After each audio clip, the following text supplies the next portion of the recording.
காலேஜில் கிளாஸ் முடிஞ்ச உடனே சாப்பிட போகலான்னு சொல்லிட்டு மெஸ்ஸு கிளம்பும்போது ஹாஸ்டல் ஸ்டூடெண்ட் வெளியே ரூம் எடுத்து தங்கியிருந்தாங்க. அவன்கிட்ட வாங்கிட்டு வந்த லெமன் சாதத்தை டேஸ்ட் பண்ணி பார்த்தேன். ஓரளவுக்கு மீடியமாக தான் இருந்தது. அவங்ககிட்டே பார்த்திங்கன்னா ஃபுட் ரிவ்யூ கேட்டான், எப்படி இருந்தது சொல்கிறா அப்படின்ட்டு. கேட்டு பார்ப்போம். இருக்குங்க இந்த கடலை பூ மாதிரி இருக்குங்க.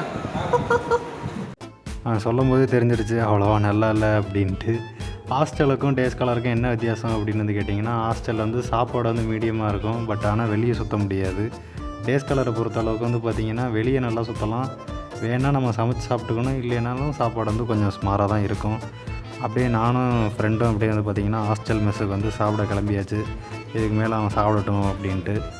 வாங்க அப்படியே நம்ம நேராக பார்த்திங்கன்னா ஹாஸ்டல் மெஸ்ஸுக்கு போகலாம். ஹாஸ்டல் மெஸ்ஸுக்கு வந்தாச்சுங்க. எப்பவும் போல் பார்த்திங்கன்னா மத்தியானம் சாதம் தான் போடுவாங்க. அதுக்கப்புறம் பார்த்திங்கன்னா முட்டைக்கோஸ் பொரியல்.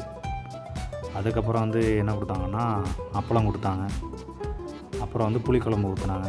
வாங்க அப்படியே நம்ம நேராக போய் உட்காந்துட்டு நம்ம டேஸ்ட் பண்ணி பார்க்கலாம் எப்படி இருக்குன்ட்டு.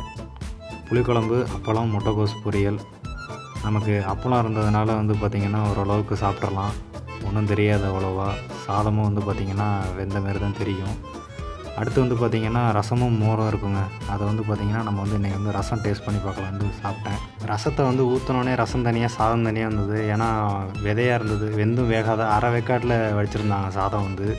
அப்போ உடனே வீட்டு ஞாபகம் வந்துருச்சு. வீட்டிலலாம் பார்த்திங்கன்னா நல்லா பாயில் பண்ணியிருப்பாங்க சாதத்தை. வீட்டிலே கூப்பிடுவாங்க சாப்பிட வாடா அப்படின்ட்டு. நம்ம தான் கொஞ்சம் நேரம் ஆகட்டும்னு சொல்லிட்டு லேட் பண்ணிடுவோம். இந்த நேரத்தில் நான் வீட்டு சாப்பாடு ரொம்பவுமே மிஸ் பண்ணுறேங்க. சாப்பிட்டு முடிச்சதுக்கப்புறம் பார்த்திங்கன்னா ஃப்ரெண்ட்ஸோட வெளியே உட்காந்து காற்று வாங்க ஆரம்பிச்சிட்டாங்க. ஸோ வீட்டில் சாப்பிட கூப்பிட்டாங்கன்னா டயத்தை வேஸ்ட் பண்ணாமல் தட்டி கழிக்காமல் போய் சாப்பிட்ருங்க டயத்துக்கு. ஸோ ஹெல்த்தியாக இருங்க. இந்த வீடியோ பிடிச்சிருக்குன்னு நினைக்கிறேன். பிடிச்சிருந்தா லைக் பண்ணுங்கள், ஷேர் பண்ணுங்கள். சேனலுக்கு புதுசாக வந்தீங்கன்னா சப்ஸ்கிரைப் பண்ணி பெல் ஐக்கானை தட்டி விட்ருங்க. சாப்பிட்டு முடிச்சோடனே அப்படியே கிளாஸுக்கு வந்தாச்சு. Until bye from Deivamani.